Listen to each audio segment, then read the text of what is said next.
And then we slow down for a second.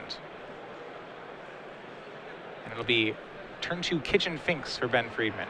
All right, what are we trying to do here? What's going on? You know, both players are going to play out a lot of utility creatures. It doesn't seem like anyone's making progress right now. You know, 3/2s into 0/4 walls. Well, the birthing pod turned that around pretty immediately.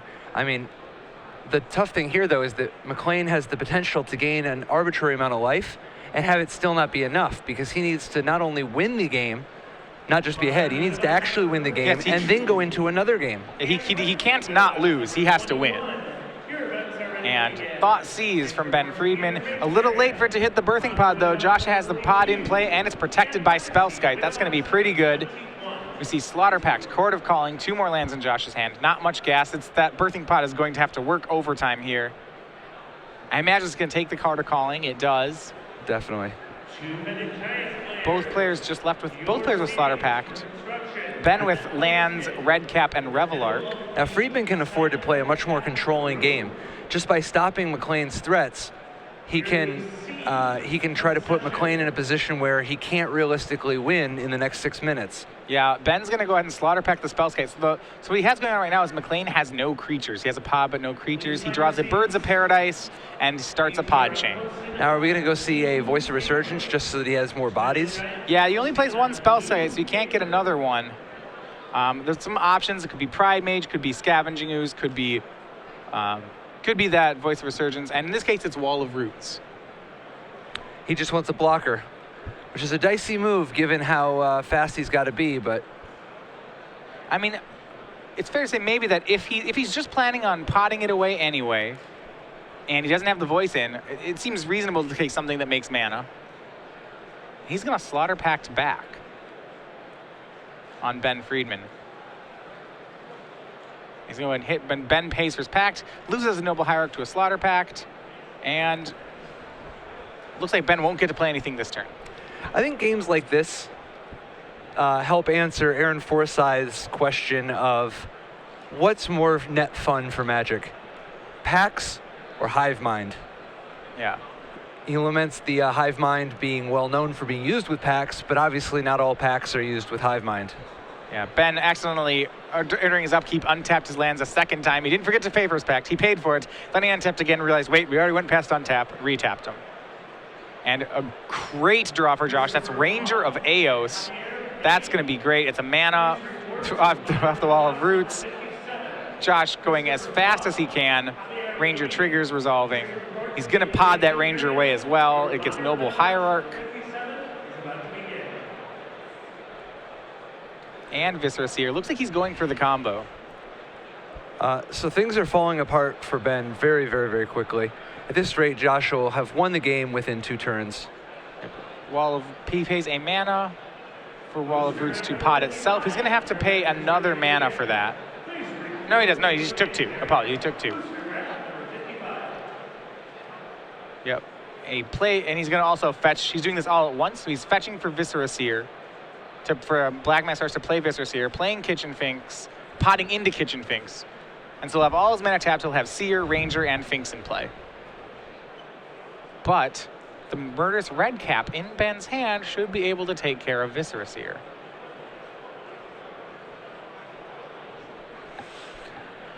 Now, Josh next turn is looking for a Malira. I mean, he can, at the very least, Malira so that he has as much life as he wants. But even that's not very good, because if Ben ever goes off, he can do even more damage. What he really needs is a Red Cap and a Malira. Yeah. So drawing a pod, a 3-cost creature, a 1-cost creature, there's a lot of live draws for McClain right now that ended a turn early. All right, so what Friedman's going to do, he gets the most important card in the matchup. He's going to go ahead and Harmonic Sliver away the Birthing Pod. So now Josh is back to playing off the cards at the top of his deck. So Josh will do that. He plays a Pride Mage and a Noble Hierarch, and, well, it's time to get some Exalted pressure in there. Ranger of Eos exalts up to a 5/4 and is going to swing in. Ben has the option to trade both his creatures for that Ranger. Not a great deal, but he's going to go ahead and take 5. Yeah, he goes down to 12. Now, Ben has good late game here, though. He has Red Cap, as I said before, Red Cap and Revelark. And it looks like a Birthing Pod of his own. Oh, this is big. Well, to be fair, Josh is at the ready with Pride Mage. It's a one-use birthing pod if Josh wants it to be. Oh, yeah, but it's still huge. Even one use off birthing pod's pretty big, so he's the gonna red cap, as you said. Yeah, red cap's gonna go ahead and take out the Pride Mage first. Josh scrying one off Viscera Seer, and he's gonna scry to the top. And I'm wondering how Josh is getting through. If he has Court of Calling or Malira on top, well, that's good. It's not great. Like you said, infinite life, not as important as infinite damage. It's birthing pod, it's insane. It's Eternal Witness. Well, that's pretty good here, as that can be just about anything. Yeah. At the very least, it can get back the birthing pod. Yeah, now he's going to be 1 mana short of being able to activate pod this turn. So he's going to get Court of Calling. It looks like Court of Calling instead. He's debating between the two. Can he chord for enough? So Court does give him as much life as he wants, but it doesn't actually win the game outright. But it can solve whatever Ben's counterplay is. Right. Now, I don't think there's no point in courting for Revelark here. That's not going to do anything. He doesn't have a good enough graveyard set up. It's close. So are they still just trying to combo each other? Is there a chance that McClain can just aggro Ben out? I mean, it is definitely possible. I mean, he's got to give up the notion of actually winning this match and just try to draw it by winning this game. Yeah. I mean, I think she's already on that line. I can't imagine he wins game 3 in time. You know, this game is going to end in extra turns, one way or the other. Yeah, on upkeep, he's going to go ahead and court out Malira. Now he has as much life as he wants, unless Friedman goes off. Yeah, so you could say like Josh has 12,000 life. That's probably like a reasonable number. But he also gets Demonic Tutor as many times as he wants with Viscera Seer, right. Which means he can dig through his deck, find the Murderous Red Cap, and win this game on his turn. Yeah, and he can do that. So he gets a scry one every time. You see he's doing that. Nope. Now the funny thing is he's only got 22 seconds, but he will win immediately because Ben's only out is Slaughter Pact. And Ben has already used his Slaughter Pact. It's a one of in the deck.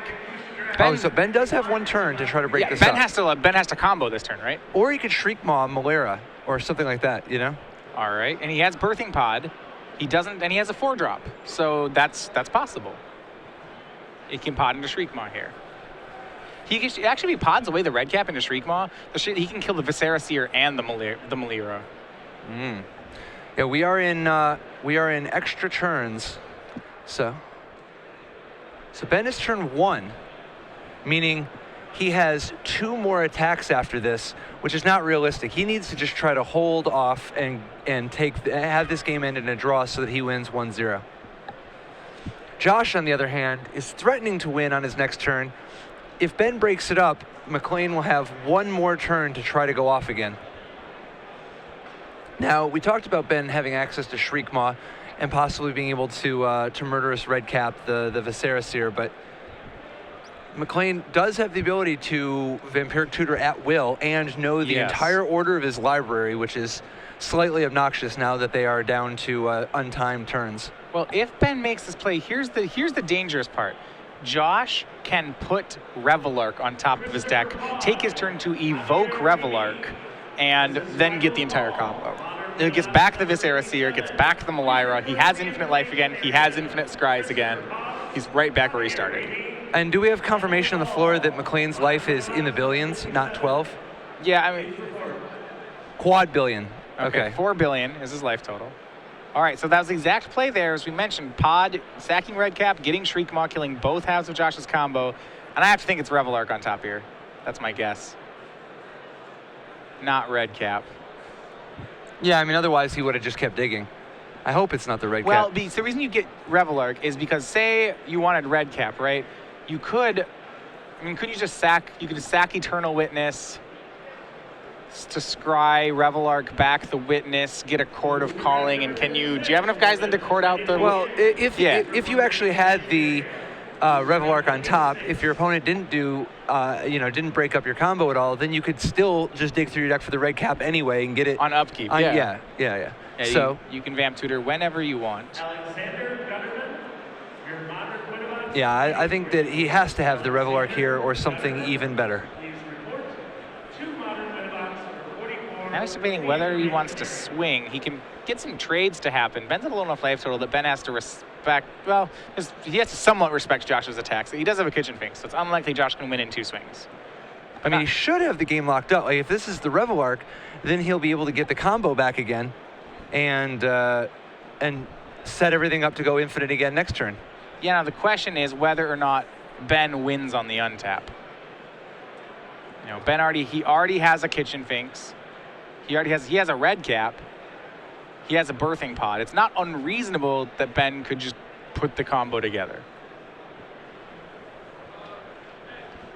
He would need both Viscera Seer and Malera, meaning he needs to have either a 1 or a 3 cost creature in his hand. And I believe he has to have the other copy in his hand.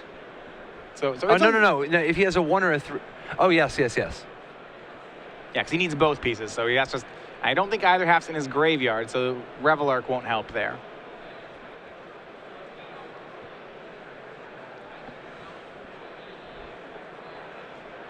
We'll see what is it that Josh got.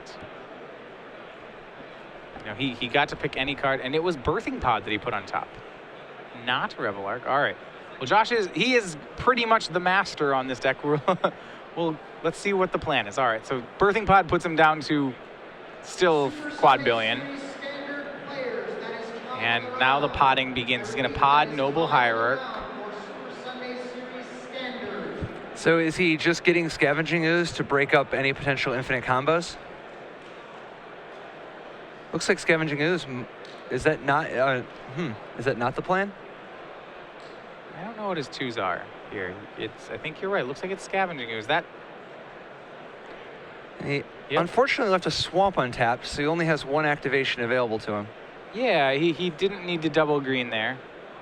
Fortunately, with time pressures, it's very easy to. It may be that he just doesn't need, like, sometimes I certainly, a lot of players are victims of, you only need 1 green to break up the combo. So he has his 1 green. 2nd green is strictly better, but they both get the job done. And this is turn 3 for Ben. And I think that's going to be it at Ben Friedman. I don't think Josh can win here. So Ben takes it down, 1-0. Do we have confirmation that game did end with? Yeah, that was a concession on McClain's side. So Ben Friedman, 13-1, looking to be knocking on the door to the top 8. Josh McClain, 12-2, still alive.